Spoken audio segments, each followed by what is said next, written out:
Good morning. 1 Samuel 19 concludes with King Saul being stopped by the Spirit of God, who will not allow him to kill David. David is God's chosen man to be the next king, and in time, God will establish him in that position. Until then, King Saul remains in authority to act. However, notice he's abusing his authority.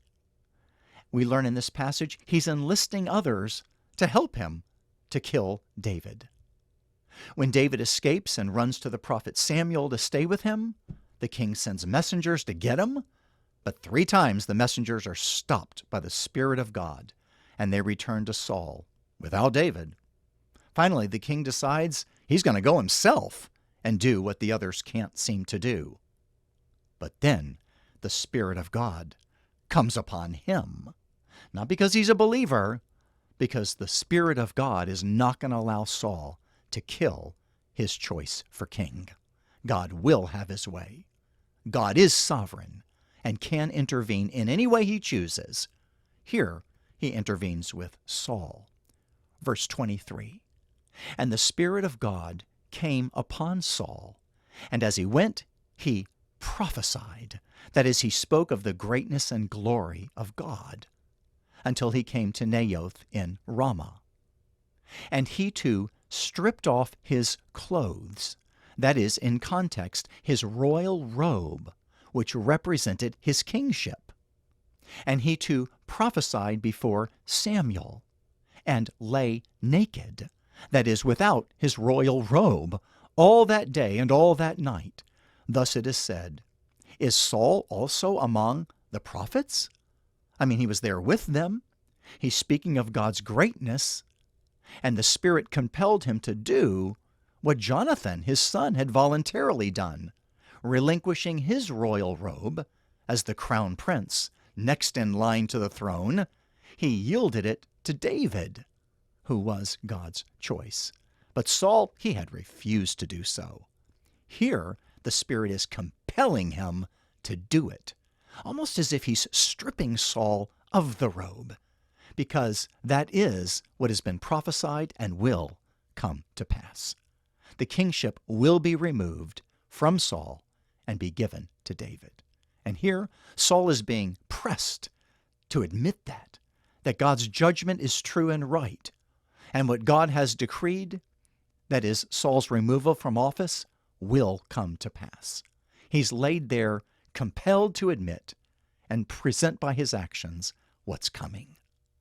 And you talk about the power of God and his Spirit, even compelling an unbeliever to admit what he has refused to previously admit. He's been trying to kill David, but God has stopped him in this incident 4 times. Good lesson? We can trust God's Spirit to work in situations and in people's lives, even unbelievers. The truth, God is sovereign. Today, rest in that truth. Perhaps even in these moments, you'll worship with this song. Sovereign in the mountain air, sovereign on the ocean floor, with me in the calm, with me in the storm, sovereign in my greatest joy, sovereign in my deepest cry, with me in the dark, with me at the dawn. In your everlasting arms, all the pieces of my life, from beginning to the end, I can trust you. In your never failing love, you work everything for good. God, whatever comes my way, I will trust you. Sovereign in the mountain air, sovereign on the ocean floor, with me in the calm, with me in the storm, sovereign in my greatest joy, sovereign in my deepest cry, with me in the dark.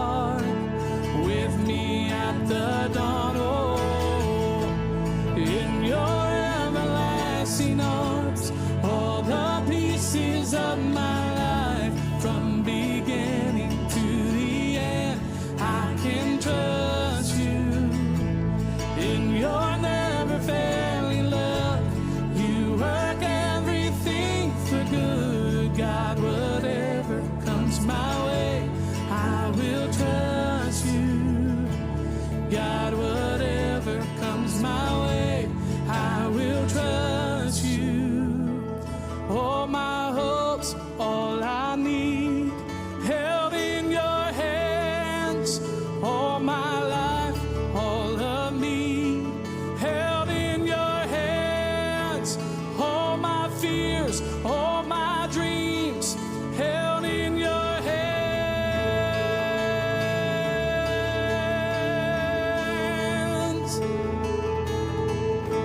All my hopes, all I need, held in your hands. All my life, all of me, held in your hands. All my fears, all my dreams, held in your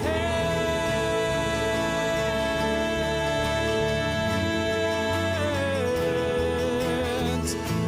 In your everlasting arms, all the pieces of my life from beginning to the end. I can trust you in your never failing love.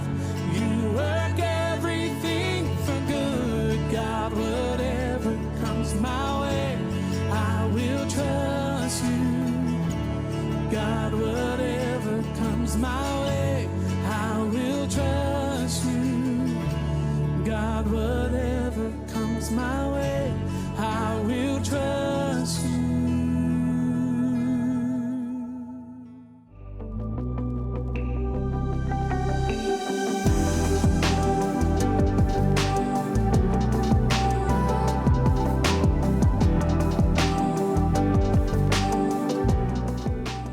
Thank you for listening to Mornings with Pastor Jim.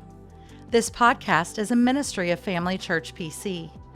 For more information or to contact us, go to familychurchpc.com. Have a blessed day.